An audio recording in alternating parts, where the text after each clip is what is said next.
Para aquellos que quieren mejorar su vida devocional, para los que necesitan ayuda espiritual, para todos los que desean un contacto diario con Dios, presentamos Radio Amanecer en Estudio, un alimento espiritual para tu alma. Con nosotros, el conductor de esta entrega, Pastor Juan Francisco Scroggins. Amigos, con ustedes una vez más nuestra entrega de Radio Amanecer en Estudio. Le hacemos de inmediato la invitación para que tenga su Biblia en mano, guía de estudio. Hoy estaremos viendo un tema de mucho interés, Guerra en el Cielo. Es el tema que estaremos compartiendo con ustedes. Resulta un tanto extraño el título, pero gracias a Dios ustedes que dan seguimiento a nuestras lecciones, en la parte introductoria dimos unas pinceladas interesantes sobre el gran conflicto y la guerra que se efectuó en el cielo y que nosotros estamos motivándole para que se quede ahí durante los próximos 25 minutos que estaremos analizando el tema del día de hoy. Recuerden que esta es la primera lección del trimestre, la lección número 1, la guerra detrás de todas las guerras, y el pasaje de la Biblia que estaremos memorizando en esta semana y nos servirá de fundamento en la misma, Apocalipsis 12, 7 y 8. Hubo una gran batalla en el cielo, Miguel y sus ángeles combatieron contra el dragón, y el dragón y sus ángeles combatieron, pero estos no prevalecieron, ni se halló más lugar para ellos en el cielo. Aquí en cabina nos es muy grato, es un placer inmenso saludar al pastor Cristian Veras, quien está con nosotros durante el trimestre para hacer los comentarios a estas lecciones. Un saludo cordial, afectuoso para usted y los suyos, pastor. Muchas bendiciones. Gracias, estimado amigo. Bendiciones de igual manera para ti, para tu familia. Y para ustedes, amigos y hermanos, a esta hora queremos agradecerles por la fina gentileza de la dispensión de su sintonía. Muchas gracias. Radio Amanecer, la voz de la esperanza. Reciban un abrazo de parte de estos dos siervos del Señor. Y les invitamos de inmediato para que podamos hablar con nuestro Dios. Querido Padre Celestial, pedimos tu dirección a esta hora para poder llegar hasta los hogares de nuestros amigos y hermanos con los comentarios de la guía de estudio el día de hoy, porque lo pedimos en el nombre de Jesús. Amén. Amén, amén. Pastor, amigos, hace un momentito pues estamos citando el desafío de memorizar Apocalipsis 12, 7 y 8. Es el texto que estaremos memorizando en esa semana. A esto hay que añadirle el versículo 9 que estaremos compartiendo con ustedes cuando hablemos ahora, en este instante, guerra en el cielo. Hay una relación estrecha entre este texto a memorizar y el título que tenemos, Guerra en el Cielo. Realmente, ¿cómo se define que en el cielo hubo una guerra? Y quisiéramos refrescar quizás el concepto, porque aquellos amigos oyentes de la radio que estudian con nosotros se dieron cuenta que en los primeros comentarios la pregunta que le hicimos fue esa precisamente. Esto de guerra en el cielo, ¿por qué se produce una guerra en el cielo? ¿Y esto del cielo dónde es? Bueno, una pregunta muy interesante. Guerra en el cielo. ¿Y dónde es el cielo? Uh-huh. El cielo es el lugar donde Dios habita. Y note que estoy respondiendo desde atrás hacia adelante. Uh-huh. El cielo es el lugar donde Dios habita. ¿Por qué hay una guerra en el cielo? Y explicamos en la lección pasada, la entrega pasada, de que un ángel creado, un ser creado llamado Lucifer, se rebeló contra su creador, contra Dios.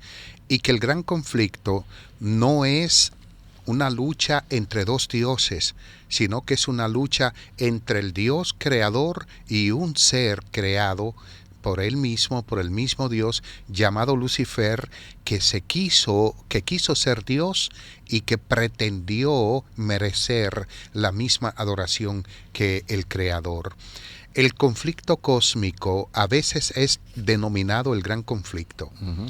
y es la cosmovisión bíblica que constituye el trasfondo en el que se despliega el drama de nuestro mundo e incluso, por supuesto, del universo completo, como el pecado, el sufrimiento, la muerte, el surgimiento y la caída de las naciones, la difusión del Evangelio, los acontecimientos de los últimos días.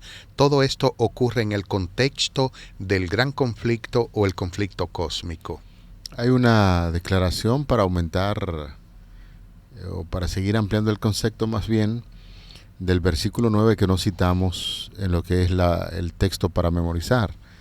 El versículo 9 del libro Apocalipsis capítulo 12, versículo 9, dice: y fue lanzado fuera el dragón, la serpiente antigua que se llama Diablo y Satanás, el cual engaña al mundo entero, fue arrojado en la tierra, y sus ángeles fueron arrojados con él. Es bien sabido, pastor, que el libro de Apocalipsis maneja muchas figuras, tiene muchos aspectos simbólicos, y hay otros que deben manejarse de manera muy literal. Entonces uno tiene que estar, como diría alguien, bien aterrizado para saber cuándo se está hablando de elementos simbólicos y cuándo se está hablando de lo literal. Esa guerra fue literal. ¿A quién se está refiriendo el texto bíblico cuando habla acerca de un dragón, de una serpiente antigua? Y que el mismo pasaje de la Biblia parece ser que nos da un poquito de luz porque habla de a quién se está refiriendo. Cuéntenos un poquito acerca de esos detalles. El versículo 9 que acabamos de compartir con los oyentes de Apocalipsis 12, ¿es simbólico, es literal? ¿A quién se está refiriendo esto? Es muy buena pregunta también, pastor. Realmente el conflicto es literal. La expulsión de ese ser es literal. Note que está hablando en lenguaje metafórico. Está diciendo la serpiente antigua que se llama Diablo y Satanás. El apóstol Juan, el vidente de la isla de Patmos, está comparando a Satanás con la serpiente antigua. ¿Cuál es la serpiente antigua? Es que Juan está haciendo alusión a Génesis capítulo 3, la caída. Ahora, es importante que en esta narrativa Juan está hablando de un evento ocurrido antes del Edén, del mismo Edén, antes de que ocurriera los acontecimientos del capítulo 3 de Génesis. Ahora bien, lo que Apocalipsis es conformado por visiones. Son visiones que a veces se dan en el cielo para explicar cosas que van a ocurrir en la tierra, o viceversa. Visiones que se dan en la tierra para explicar cosas que se van a dar en el cielo. Note que el texto inicia diciendo: hubo una gran batalla en el cielo. Es lo que dice Apocalipsis 12, 7 y 8. Esa gran batalla está hablando del conflicto cósmico, el desenlace del conflicto cósmico en el propio centro del universo, que es el cielo, el lugar donde Dios habita. Ahora bien, esa visión es la de Apocalipsis, capítulo 11, 19 hasta el 15, 4. Es la última visión. Al menos de ahí hacia atrás hay 4 visiones, pero me quiero referir a esta última de ese escenario, que es la número 4. Se llama la visión del gran conflicto o del conflicto cósmico. Y esto es realmente donde se da esa batalla en el cielo. Una batalla que para mí es física y espiritual también. Así es. ¿Por qué física? Porque para haber una expulsión del cielo tuvo que ser física. Y de hecho, no crean que Satanás no reniega así tan fácil. Satanás es obligado por Dios porque es testarudo, es rebelde, y es espiritual porque el diablo trabaja en las mentes de los seres humanos para que no adoren al Creador ni tomen decisiones a favor de Cristo y sean salvos. Por eso es física y espiritual, y es una batalla literal.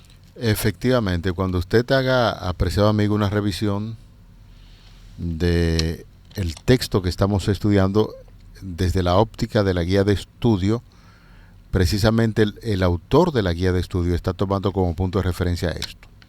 Tiene que ver con una parte física, el pastor explicó muy claro, y la otra es espiritual porque estamos hablando de Dios, de un Dios de amor.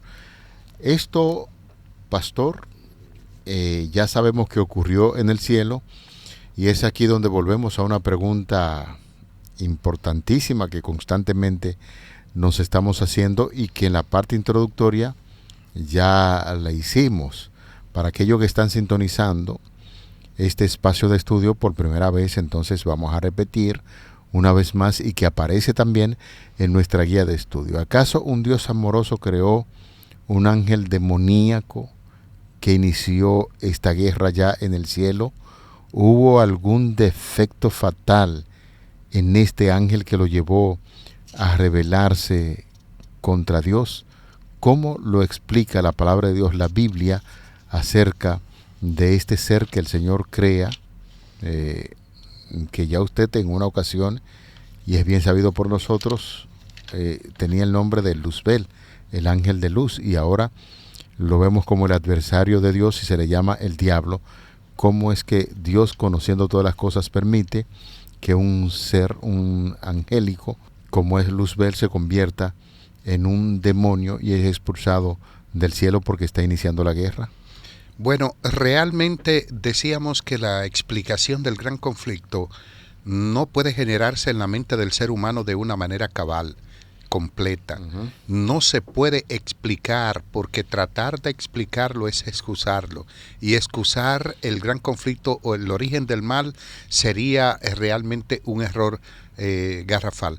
Lo que sí podemos decir es que el gran conflicto surge en el corazón de un ser perfecto y que Dios, en su inmenso amor, le concedió, igual que a los seres humanos, la libertad de elegir no solo a Lucifer, sino a cada uno de los ángeles creados, lo que indica que pudo haber ocurrido, existía una posibilidad, porque el libre albedrío fue colocado en el corazón de cada ser humano y de cada ángel y de Lucifer, y como fue creado el libre albedrío, por ende estaba la posibilidad. Dios dejó eso de esa manera, pero con la responsabilidad de que el surgimiento de un pensamiento tal era responsabilidad del mismo ser, y en este caso de Lucifer. Por eso él es el único responsable del surgimiento del mal en su vida y en su corazón. Perfecto. Hemos hecho mención mucho en la pregunta, insistimos en el asunto de la Biblia, donde lo dibuja, cómo nosotros podemos enterarnos de que la Biblia habla de ese gran conflicto. Y aquí la guía de estudio tiene dos citas importantes, pastor, que vamos a compartir con nuestros amigos oyentes para que luego usted, en la medida en que damos lectura a la primera cita, pues nos vaya explicando a qué se está refiriendo, porque cuando vamos al libro de Ezequiel, capítulo 28, abordando los versículos citados de 12 al 15, allí se nos dice: Hijo de hombre, levanta endechas sobre el rey de Tiro y dile. Lo primero es, para ir explicando el texto de inmediato, hijo del hombre, ¿a quién se está refiriendo? Está refiriéndose en este caso a Ezequiel, al profeta Ezequiel. Perfecto. Y es una traducción que significa hijo de ser humano, Perfecto. o en otra, literalmente, humano. Perfecto, porque hay en algunos pasajes de la Biblia que para referirse a Jesús también se le llama hijo del hombre, pero en este caso, contextualizando sobre la declaración, se está refiriendo ¿a quién? A Ezequiel, al profeta Ezequiel. Entonces dice: levanta endechas sobre el rey de Tiro y dile: así ha dicho Jehová el Señor, tú eras el sello de la perfección, lleno de sabiduría y acabado de hermosura. Se ha tomado muy en cuenta esto, y en algunos comentarios y varias personas pues hacen como una estrecha relación. Aquí se está hablando acerca de un rey, el rey de Tiro. Así ha dicho el Señor, tú eras el sello de la perfección, lleno de sabiduría, acabado en hermosura. Y se le aplica, muchas personas le aplican esto también a Satanás. ¿Qué tipo de relación hay en este pasaje de la Biblia con la declaración que textualmente se está refiriendo aquí al rey de Tiro, y que se le está ordenando a Ezequiel que hable acerca de este personaje. Háblanos un poquito acerca de ese texto. Sí, lo cierto es que los versículos 11 al 19 están hablando de una endecha para el rey de Tiro. Uh-huh. Nosotros podemos decir que lo que está haciendo una comparación, porque es un lenguaje metafórico que está utilizando el profeta Ezequiel, porque el rey de Tiro era un hombre orgulloso, con un corazón completamente lleno de orgullo. ¿Y por qué este hombre era tan orgulloso? Porque Tiro era una isla. Esa isla, por ejemplo, era un pedacito de tierra y hay pocos registros de cautiverios de Tiro por una razón. Cuando era invadido, era tan pequeño que la gente se iba de la isla en barco a otro lugar. Pasaban en canoas, en barcos, en asuntos así. Y entonces era casi imposible de conquistar y era rico, sumamente rico. Por eso se llenó el corazón del rey de Tiro de orgullo. Y entonces, en este sentido, el profeta Ezequiel está haciendo una aplicación al orgullo de Lucifer, que se llenó porque era un ser acabado en perfección, era un ser creado lleno de hermosura, como dice el texto, pero su corazón se llenó de orgullo. Entonces, en esa comparación que está haciendo paradójicamente el profeta, está diciendo que el corazón orgulloso es igual que el de Satanás. Uh-huh. El orgullo nace en el corazón de Lucifer y que todo ser humano que es orgulloso está haciendo, pudiera ser una parodia uh-huh. o una imitación del propio Satanás. Ahora bien, se ha de entender que en el mismo texto hay un cumplimiento más amplio. Perfecto. Y vamos sí. a tratar cómo de visualizar eso, porque parece ser que de manera muy sutil, cuando el autor utiliza esa parte del versículo 12, de manera sutil, el autor como que en los versículos del 13 al 15, entonces empieza a hacer una aplicación justamente a Satanás. Exactamente. Vamos a ver si no me equivoco, y entonces usted dirá donde dice: en el Edén, en el huerto de Dios estuviste, de toda piedra preciosa era tu vestidura, de cornerina, una serie de piedras preciosas, jaspe, crisólito, berilo, ónice, de zafiro. Bueno, sigue haciendo mención de esmeralda, oro. Los primores de tus tamboriles y flautas estuvieron preparados para ti en el día de tu creación. Tú, querubín grande, protector, yo te puse en el santo monte de Dios, estuviste, en medio de las piedras de fuego te paseabas, perfecto eras en todos tus caminos, desde el día que fuiste creado hasta que se halló en ti maldad. Cualquier estudiante de la palabra de Dios, la Biblia, cuando ve este texto bíblico, al principio empieza hablando acerca del Hijo del Hombre para referirse también a un rey pagano, orgulloso, presentando esas características para luego pasar sutilmente a aplicar todo esto a lo que aconteció en el cielo, a lo que aconteció con Lucifer, y entonces parece ser que de manera sutil el autor está aplicando esto también a Satanás. ¿Es así? Sí, correcto, porque hay declaraciones que, aunque son difíciles de aplicar a un rey literal, nos hacen ver que el profeta está hablando de declaraciones paradójicas.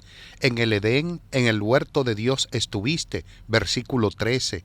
El rey de Tiro no estuvo en el Edén, no estuvo en el huerto de Dios. Número 2, tú, querubín grande protector, yo te puse en el santo monte de Dios, versículo 14. Uh-huh. El santo monte de Dios es una alusión al santuario celestial, y el rey de Tiro nunca estuvo en el santuario celestial. Número 3, perfecto eras en todos tus caminos desde el día en que fuiste creado hasta el día que se halló en ti maldad. El versículo 15 hace esa declaración. Nos está hablando sin duda alguna de Lucifer. Un punto número 4 que nos hace ver claramente que el profeta Ezequiel está hablando de alguien más que el rey de Tiro, es cuando dice: yo te eché del monte de Dios y te arrojé de entre las piedras del fuego. Esa alusión que utiliza acá, o esa figura que utiliza de entre las piedras del fuego, está hablando, por supuesto, de los demás ángeles que estaban con Lucifer. Fue arrojado del monte de Dios, fue arrojado del cielo. Lo que nos está diciendo es que Ezequiel contemplaba en visión el carácter y las actividades del rey de Tiro, pero la inspiración levantó el velo hacia lo invisible. Y entonces es cuando lo lleva a ese tramo para permitir que el profeta viera al ser invisible, al ser visible, el que está ahora delante de él, pero poderoso, a quien serviría el rey de Tiro. Lo que nos está hablando, como dije al inicio del comentario, que este incidente es antes del rey de Tiro. Como el corazón del rey de Tiro se llenaría de orgullo, sería un siervo, un servicio completo para describir esta condición del propio Satanás. Perfecto. Un corazón lleno de orgullo. Perfecto, y que cuando la Biblia, nosotros empezamos a hacer comparaciones, porque hay que decirlo así, la Biblia es un texto armonioso, señores. En la Biblia no hay contradicciones y hay algunos pasajes que complementan precisamente lo que alguien está diciendo. Pastor, cuando nosotros vamos a Isaías, en el capítulo 14, los versículos del 12 al 14, parece ser que Isaías está hablando acerca de eso que aconteció allí en el cielo. Y si usted me permite darle una lectura a este pasaje para que podamos entrar en detalles, Isaías 14, 12 al 14, allí se nos dice: ¿Cómo caíste del cielo, oh lucero, hijo de la mañana? Cortado fuiste por tierra, tú que debilitabas a las naciones, tú que decías en tu corazón: subiré al cielo en lo alto, junto a las estrellas de Dios, levantaré mi trono, y en el monte del testimonio me sentaré a los lados del norte, sobre las alturas de las nubes subiré y seré semejante al Altísimo.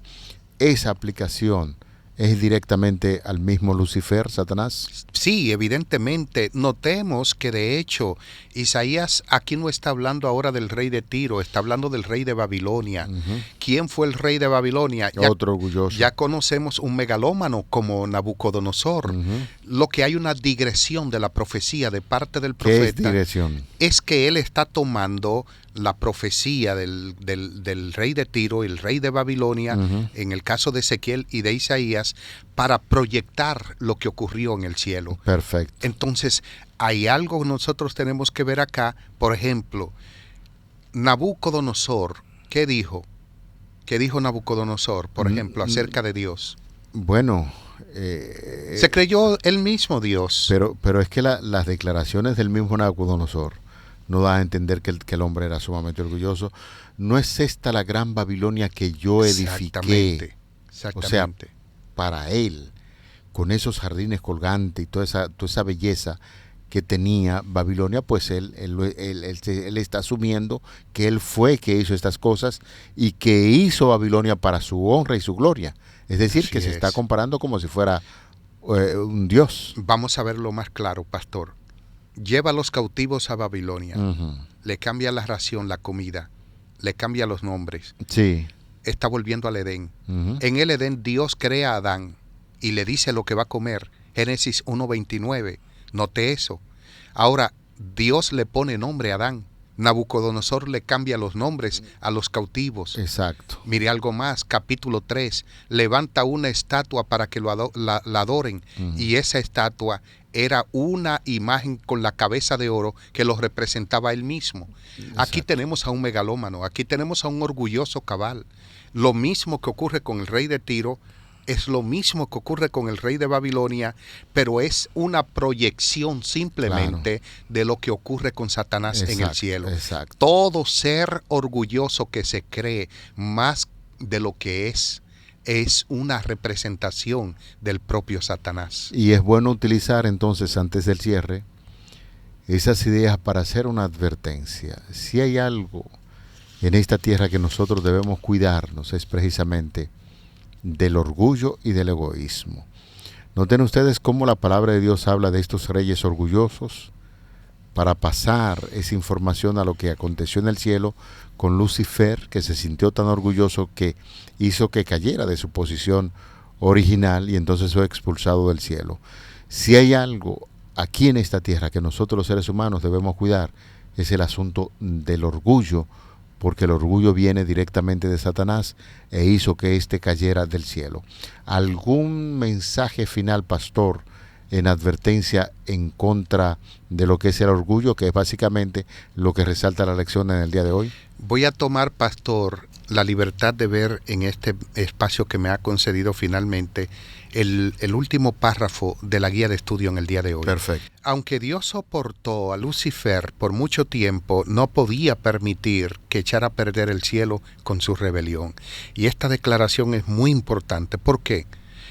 Porque cuando decimos que Dios destruyó a los antediluvianos, sabes que Dios no condenó a la humanidad en el diluvio. Dios salvó a la humanidad en el diluvio. Porque Dios no podía perder a las 8 personas que lo habían elegido a él por todo el resto que habían decidido que Dios no gobernara sobre ellos. Lo mismo pasa con Lucifer acá. Aunque Dios soportó a Lucifer por mucho tiempo porque lo amaba y lo sigue amando, no podía permitir que echara a perder el cielo con su rebelión. Los concilios celestiales rogaron a Lucifer, el Hijo de Dios, que le hizo presentes la grandeza, la bondad y la justicia del Creador, la naturaleza sagrada e inmutable de su ley. Dios mismo había establecido el orden del cielo y Lucifer, al apartarse de él, iba a deshonrar al Creador al atraer la ruina sobre sí mismo. No. El orgullo de Satanás, su carácter deformado por él mismo, por un pensamiento progresivo de él mismo, había afectado naturalmente su estadía en el cielo. El orgullo no nos permite estar en la presencia de Dios. Hoy nosotros todos tenemos que ir donde nuestro Salvador para que en lugar del orgullo coloque un corazón amoroso, contrito, humillado delante de nuestro Creador. Amén. Vamos a orar. Señor, estamos muy impresionados con el estudio de tu palabra. Ayúdanos a erradicar de nuestras vidas lo que es el orgullo, la vanagloria, el egoísmo, porque no viene del cielo. En su lugar te pedimos que nos ayude a practicar la humildad que viene de Cristo, que viene del cielo, y que nos ayudes en esta tierra a representarte dignamente en nuestra forma de ser, de actuar y de pensar. Favor que pedimos en el nombre de Jesús. Amén. Para aquellos que quieren mejorar su vida devocional, para los que necesitan ayuda espiritual, para todos los que desean un contacto diario con Dios, hemos presentado Radio Amanecer en Estudio, un alimento espiritual para tu alma.